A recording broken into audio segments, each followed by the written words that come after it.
In the last week, there's been a lot of chatter about Scott Rolen being inducted into the Hall of Fame and whether he should or should not have been selected. In this video, I'm going to attempt to explain why I think Rolen is a perfect fit for the Hall of Fame and how our evaluation of players is changing as we move forward. Constructive debate is very healthy for any sport, and I'm happy to be able to facilitate that conversation even just a little bit here. So come along with me and I'll give you my thoughts.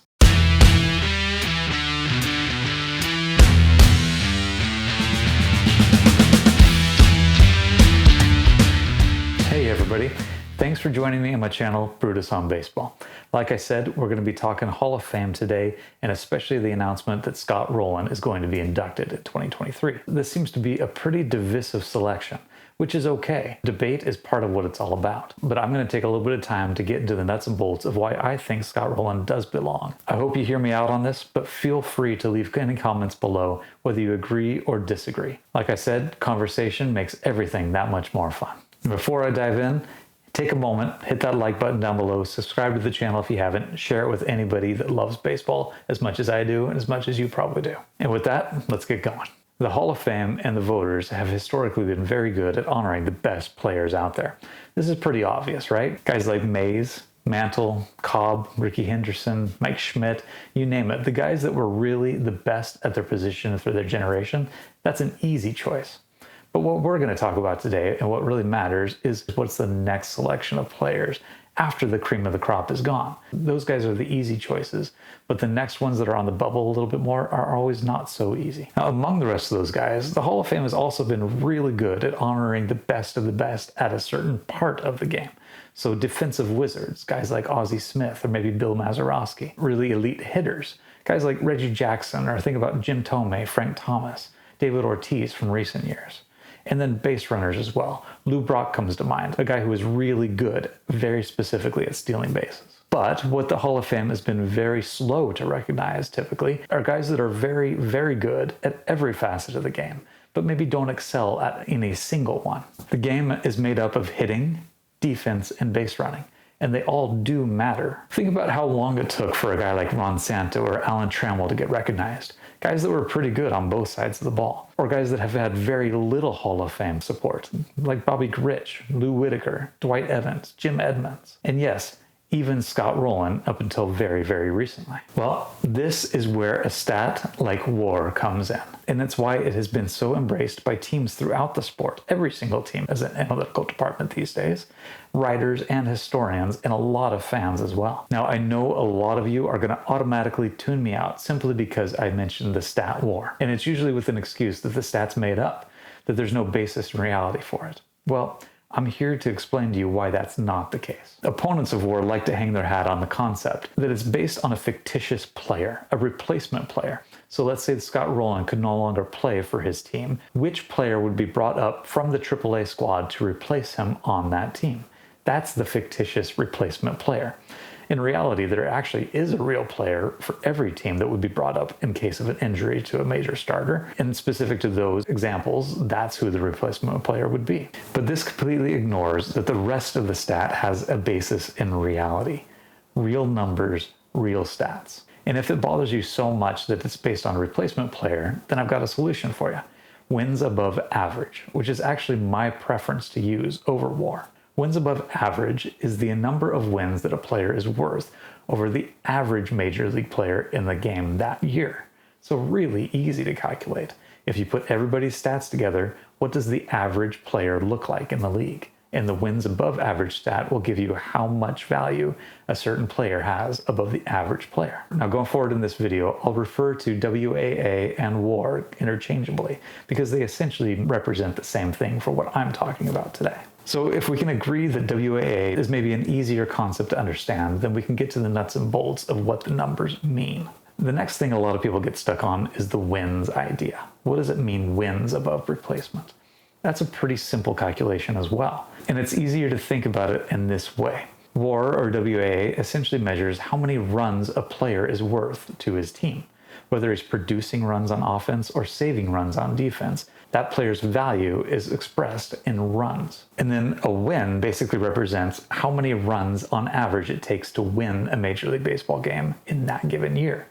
So let's say in 2012, it took on average 4 runs per game, and you would be most likely to win a game with that number of runs. Therefore, in that year, each time a player represents 4 manufactured or saved runs, he's worth 1 win to his team. Pretty simple and straightforward, especially when we think about it in terms of runs produced and runs saved. That's an easier concept to understand rather than a player being responsible for an entire win. Now, if we can move on past what WAA represents, we can talk about why it's useful. I will say right off the bat, it is an approximation. It's a useful tool to be able to compare players, but not say one guy had a better year because he had an 8.0 WAR, whereas the other guy had a 7.9. It's not accurate enough to be able to really compare in that way. But we can easily say that if a guy had 8 WAR in one year, he had a way better season than the guy who had 3 WAR or 4 WAR. And now what WAA and WAR can give to us is an overall value of that player. So we're going to bring it back what I talked about earlier.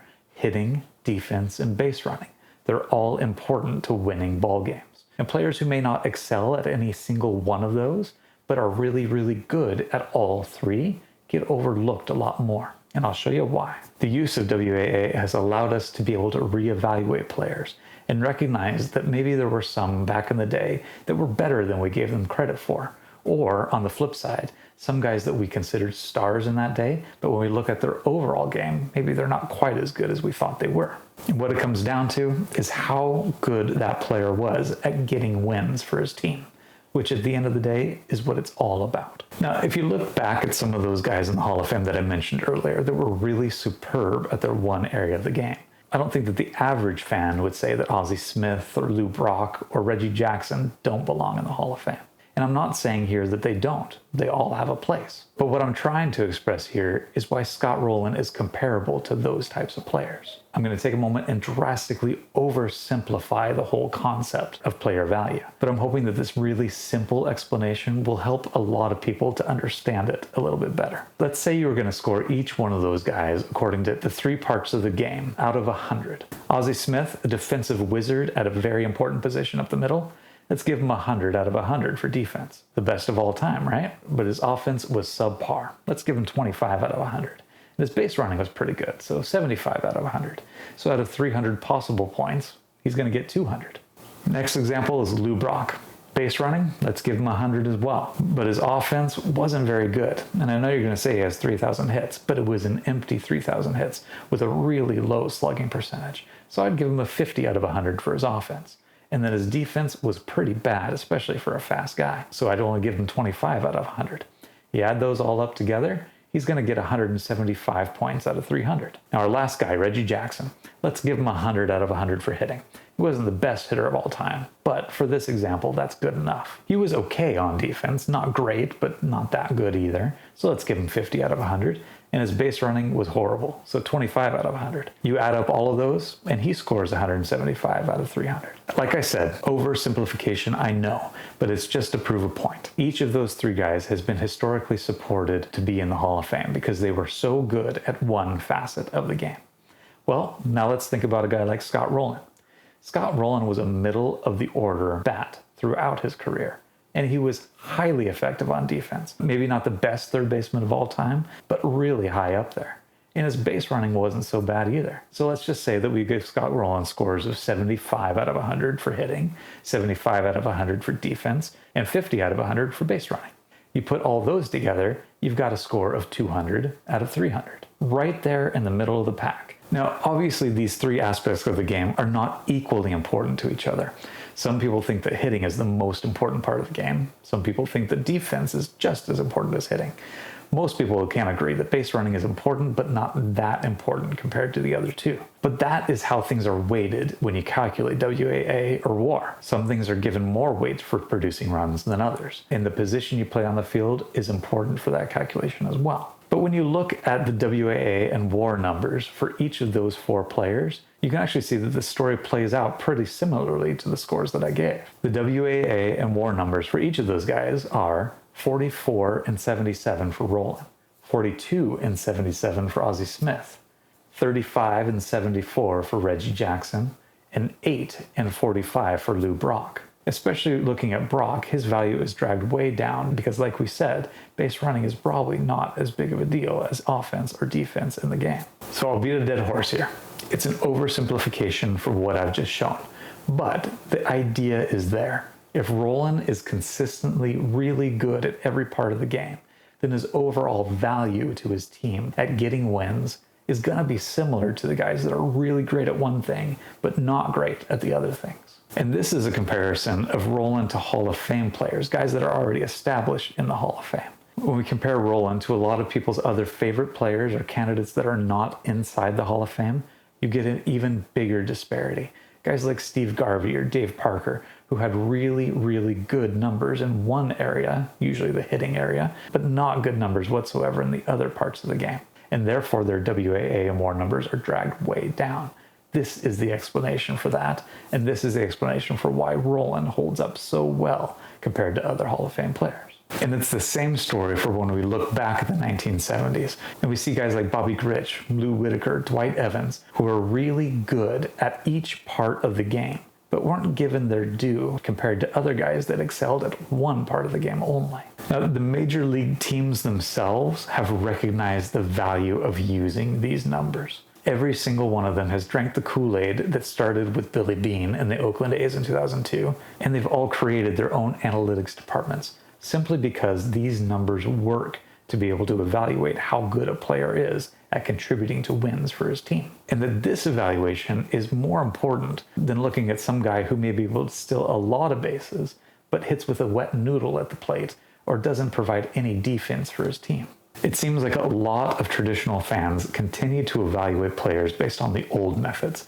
How many hits did you get? How many stolen bases did you have? Were you the best defensive player at your position? And if you're one of those that continues to ignore WAA or WAR and just uses the old methods, you're probably going to be left behind with the new wave of evaluating players. It's just the way it is now. The game has evolved, and the guys who vote for Hall of Famers are more and more buying into or creating new stats to evaluate players by. We're looking at guys that can do all of it really well, and we're realizing that if those guys give more value to the game, more value to their team, then why don't we value them more as well when it comes to looking at who should be in the Hall of Fame? And so with that, I would like to send a wholehearted congratulations message to Scott Rolen for making the Hall of Fame in 2023.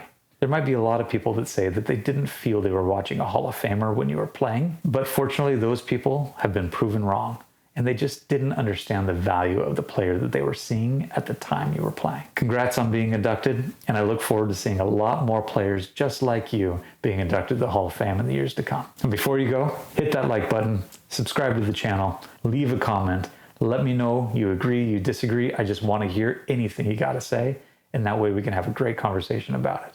Until next time, keep talking baseball, take care of yourself.